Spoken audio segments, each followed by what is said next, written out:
मैं कृष्णचंद्र तिवारी अपने विद्यालय पंडित अर्जुन प्रसाद त्रिपाठी स्मारक इंटर कॉलेज के यूट्यूब चैनल के माध्यम से आज मैं आपको कक्षा 11 का सूरदास के पद पढ़ा रहा हूँ।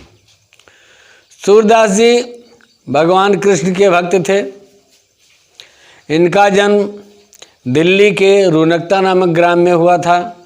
इनके पिताजी का नाम पंडित रामदास सारस्वत था। ये भगवान कृष्ण के सच्चे भक्त थे।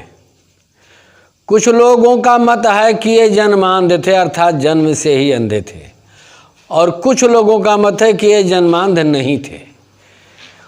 उनके जन्मांध न होने के विषय में कवि ने एक कविता कहा कि यदि वे अंधे थे तो जो भगवान श्री कृष्ण ने लिखा कहा, उनके बारे में लिखा कि किलकत कान घुटुरवन आवत, मन में कनक नंद के आंगन अब बिंब पकड़ बेधावत। अर्थात इतना बढ़िया उसका भगवान का चित्रण किया, बाल चित्रण। इससे स्पष्ट होता है कि सूरदास जी जन्मांध नहीं थे। ये भगवान श्री कृष्ण के बारे में अनेक कविताएं, उनका वात्सल प्रेम भ्रमर गीत, बहुत सी कविताएं लिखी है।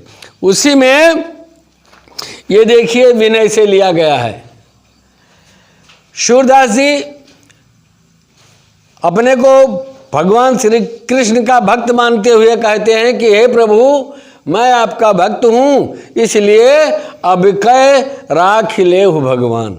मैं आपका भक्त हूँ और अब आप ही मेरी रक्षा कर सकते हैं, आप मेरी रक्षा करें। कहा हो अनाथ बैठो द्रुम डरिया पारध साधे बान। हाँ माने हूँ अनाथ, जिसका कोई सहारा ना हो। मैं अनाथ हूँ और अनाथ होकर के द्रुम डरिया पेड़ की डाल पर बैठा हूँ। यहाँ शाब्दिक अर्थ कहा गया कि एक पक्षी डाल पर बैठा है और उसको शिकारी बाण लिए हुए मारना चाहता है। उस शिकारी के डर से पक्षी भागना चाहता है तो ऊपर बाज बैठा हुआ है, वो भाग नहीं सकता है। ठीक उसी प्रकार से सूरदास जी ने कहा कि मैं आपका भक्त इस संसार रूपी वृक्ष पर बैठा हूं। यहां जिस डाल पर बैठा हूं उसके नीचे पारद, ये माया रूपी जो शिकारी है, वो अपना बाण साधे हुए बैठा है। इसलिए मैं वहां उड़ना चाहता हूं, ताके डर में भाजो चाहत। उस माया रूपी शिकारी के डर से मैं उड़कर भागना चाहता हूं तो ऊपर ढुको सचान। सचान माने होता है बाज। ये सांसारिक विषय वासना के बंधन, ये सांसारिक विषय वासना रूपी बाज ऊपर बैठा हुआ है। अब दुहू भात दुख भयो वानिए, दोनों प्रकार से मुझे दुख ही है। यहाँ तो माया रूपी वो शिकारी बाण साधे है, मार देगा, और यदि उड़ जाऊं तो वो संसार रूपी विषय वासना में व्यस्त बाज बैठा है, वो मुझको झपट लेगा। अब दोनों प्रकार से मुझे दुख ही दुख है। अब कौन उबारे प्राण? ऐसे विषम परिस्थिति में हे प्रभु, आपके सिवा मेरे इस प्राण की रक्षा कौन कर सकता है? केवल आप ही कर सकते हैं। फिर कहा कि सुमिरत ही अहि डस्यो पारधी कर छूटो संधान। जैसे ही पक्षी ने स्मरण किया तो भगवान ने सुना। यहां सूरदास जी ने कहा कि इस जीवात्मा रूपी पक्षी ने, भाई जीव को कष्ट हुआ, मुझे कष्ट हुआ, तो उस जीवात्मा रूपी पक्षी ने भगवान का स्मरण किया। और जैसे ही भगवान का स्मरण किया तो वो ज्ञान रूपी, अर्थात मुझे जब ज्ञान प्राप्त हुआ, वह ज्ञान रूपी सर्प ने माया रूपी शिकारी को डस लिया। और जब माया रूपी शिकारी को ज्ञान रूपी सर्प ने डस लिया तो विचलित हो गया। कोई भी व्यक्ति यदि खड़ा हो और एक चींटी उसके पैर में चिपक जाए तो आदमी विचलित हो जाता है। अब जब सर्प ने डस लिया तो शिकारी विचलित हो गया, तो उसके हाथ से बाण छूट गया। तो जो वो पक्षी बैठा था, अर्थात जो ये पक्षी जीवात्मा बैठी थी, ये सुरक्षित रह गई, और जो ऊपर विषय वासना रूपी बाज बैठा हुआ था उसी को लगा और बाज समाप्त हो गया। अर्थात मेरे अंदर ज्ञान प्राप्त हुआ, वो अज्ञानता रूपी विषय वासना रूपी बात समाप्त हो गया, और मेरा जीवन सफल हो गया। मैं भगवान के प्रेम में लगा। भगवान ने फिर सूरदास जी ने कहा कि सूरदास सर लगो सचाने। सूरदास जी कहते हैं कि वो सर माने बाण, वो बाण इस विषय वासना रूपी बाज को लगा, और जिससे मेरा कल्याण हो गया। इसलिए हे प्रभु आपकी जय हो, जय जय कृपा निधान, आपकी जय हो प्रभु, आपने मेरा कल्याण किया। देखिए अब दूसरी कविता है, मेरो मन अनंत कहाँ सुख पावे। सूरदास जी कहते हैं कि हे प्रभु मेरा मन अनंत माने अन्यंत्र, कहीं अलग दूसरी जगह, कहाँ सुख माने सुख शांति चैन। कहा हे प्रभु मेरा मन आपको छोड़ करके अन्य दूसरी जगह उसे शांति नहीं मिलती है, केवल आपके ही स्थान पर ही मुझे शांति मिलती है। कैसे शांति मिलती है? एक नीचे लाइन लिखा कि जैसे उड़ जहाज के पंछी, जहाज पे बैठा हुआ पक्षी जब सागर में जहाज तैरता है, उस पर बैठा हुआ पक्षी, तो वो अपने आप में थोड़ा गर्व महसूस करता है, घमंड महसूस करता है, तो जहाज से उड़ जाता है। और जब उड़ जाता है तो कुछ दूर जाता है, फिर उसको कहीं आश्रय नहीं मिलता है, जैसे उड़ जहाज के पंछी। और जब कोई आश्रय नहीं मिला, भाई समुद्र में कोई पेड़ तो है नहीं, कहाँ बैठेगा, तो फिर जहाज पर आवे, लौट करके फिर आकर के उसे आश्रय उसी जहाज पर मिलता है। कहा जिस प्रकार से उस पक्षी को उस जहाज के सिवा और कोई आश्रय और कहीं सहारा नहीं मिलता है, ठीक इसी प्रकार से हे प्रभु आपके सिवा मुझे और कहीं सुख नहीं मिलता है, केवल आपके चरणों ही में मुझे सुख है। फिर लिखा कि कमल नयन को छाड़ महात्म और देव को ध्यावे। कवि ने लिखा कमल के समान बड़े बड़े नेत्र वाले, कौन? भगवान श्री कृष्ण। का कमल के समान बड़े बड़े नेत्र वाले भगवान कृष्ण को छोड़ और देव, मैं और देवी देवताओं को क्यों पूजूं, क्यों पूजने जाऊं, जब आप जैसे महान ईश्वर मेरे साथ हैं। परम गंग को कहा जिस प्रकार से परम गंग को छाड़ पियासो, दुर्मत कूप खनावे। दुर्मत माने होता है मूर्ख, कूप माने होता है कुआं, खनावा माने खोदना।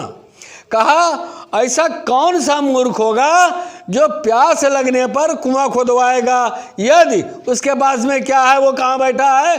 परम गंग को छाड़ पियासो। ये परम पावन गंगा जो हर प्रकार से कल्याण करने वाली हैं, जब हम वहीं बैठे हैं, तो ऐसा कौन सा मूर्ख होगा जो प्यास लगने पर कुआं खोदवाने जाएगा।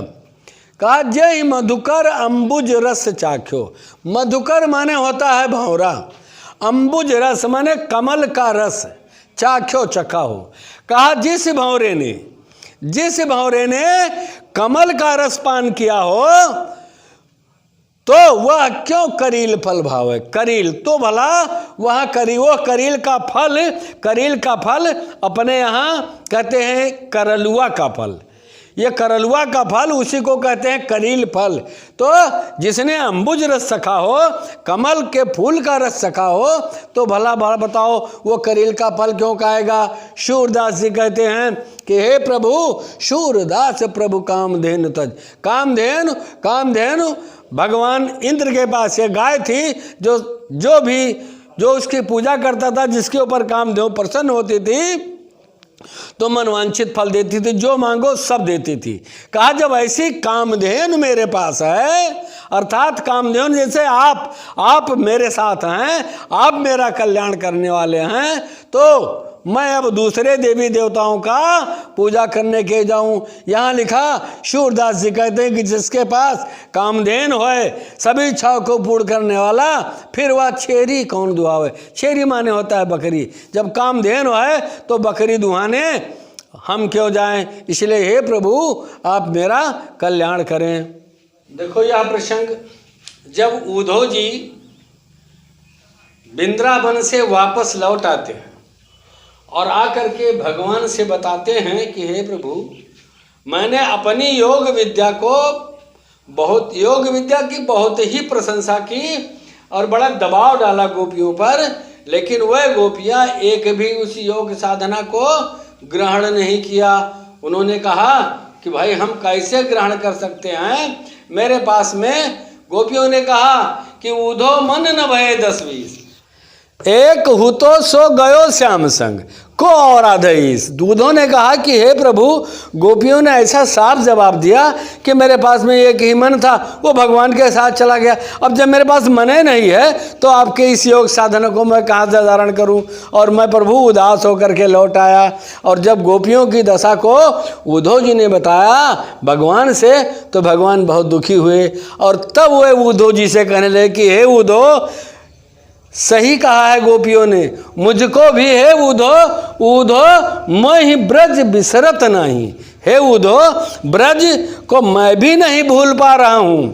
ब्रज है ऐसी चीज, मैं भी वहाँ जो भी कुछ किया सब एक एक करके याद आता है। क्या क्या किया?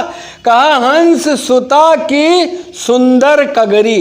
हंस सुता कहते हैं, हंस सुता यमुना जी का नाम है। यमुना जी का एक नाम हंस सुता है। हंस सुता माने यमुना जी का, सुंदर माने सुंदर, कगरी माने किनारा।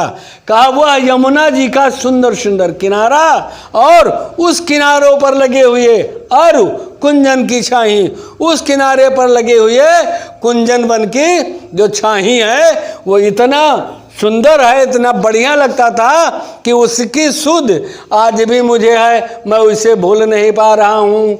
और कहा भगवान ने कि हे उद्धव जी सुनिए, वहाँ की एक एक जो बचपन से और जब तक वहाँ थे हमने जो भी कार्य किया, कहा वह सुरभि वह बक्ष दोहनी खरिक दुहावन जाही। वह सुरभि अर्थात वह गायें, उनके बछड़े, दोहनी कहते हैं वो बर्तन जिसमें दूध दुहा जाता है। तो कहा कि वह गाय, वह बच्चे, दूध दुहने वाली मटकी, वो सब लेकर के खरिक दुहावन जाही, जहाँ गौशाला होती है वहाँ दुहाने के लिए सब लोग जाते थे, मैं भी जाता था, वह मैं भूल नहीं पा रहा हूँ। और कहा उद्धव जी सुनिए, ग्वाल बाल मिल करत कुलाहल। ग्वाल बाल, वहाँ जो भी ग्वाल बाल थे उन ग्वाल बालों के साथ में मैं हमेशा कोलाहल किया करता था, शोर किया करता था, उदंडता भी करता था। नाचत गए गए बाही, एक दूसरे के गले में बाहें डाल करके नाचते थे हम लोग, खेलते थे, कूदते थे। और इतने नहीं, कहा यह मथुरा कंचन की नगरी। नहीं, पहले हाँ यहाँ पूरा हो गया भैया, हम लोग नाचते थे, कूदते थे, ऐसा हमारा वो वृंदावन है, ब्रज है जिसको हम भूल नहीं पा रहे हैं। फिर तुलना दिया मथुरा का, कहा कि उद्धव सुनो, यह मथुरा कंचन की नगरी। कहा कि यह मथुरा कंचन की नगरी मन मुक्ता हल जाही। कहा ये जो मथुरा नगर है, कंचन माने सोना, ये मथुरा सोने की नगरी है। यहाँ मणि है, मोतिया मुक्ता हल, जहाँ मणि और मोतियों का खजाना है, यहाँ सब कुछ भरा पड़ा हुआ है। फिर भी यहाँ सब कुछ होते हुए भी जब ही सूरत आवत, देखो तो देखो भगवान श्री कृष्ण ने कहा कि यहाँ मथुरा नगरी तो सोने की नगरी है, लेकिन जब सूरत आवत व सुख की जिये उमगत तन। लेकिन जब भी मुझे वृंदावन की सुध आती है, वृंदावन का याद आता है, तो जिये उमगत, हमारे मन में, हमारा मन उसको देखने के लिए उत्कंठित हो उठता है। उमगत तन नहीं, हम बेसुध बेहोश हो जाते हैं, अर्थात अचेतन अवस्था में हो जाते हैं जब हम वृंदावन की याद करते हैं। कहा, हे उद्धव सुनिए, अनगन भांति करी बहुलीला। अनगन माने अनेकों भांति, अनेक प्रकार की अनेक लीलाएं किया, अनेक गलती भी किया, लेकिन जसोदा नंद निभाही। माता जसोदा और नंद बाबा ने हमारे हर गलती को क्षमा किया, हर गलती माफ किया और उसका निर्वाह किया और मुझे बहुत ही प्यार दिया। जो प्यार दिया अब केवल मैं जानता हूँ। सूरदास जी कहते हैं, ये सब कहते हुए कहते कहते सोचते हुए प्रभु रहे मौन होए। यही सब कहते कहते हुए प्रभु भगवान श्री कृष्ण चुप हो गए और यह कह कह पछताही। ऐसा सोच सोच करके जितना भी बताया भगवान ने उद्धव से, ये सब कह करके पश्चाताप कर रहे हैं।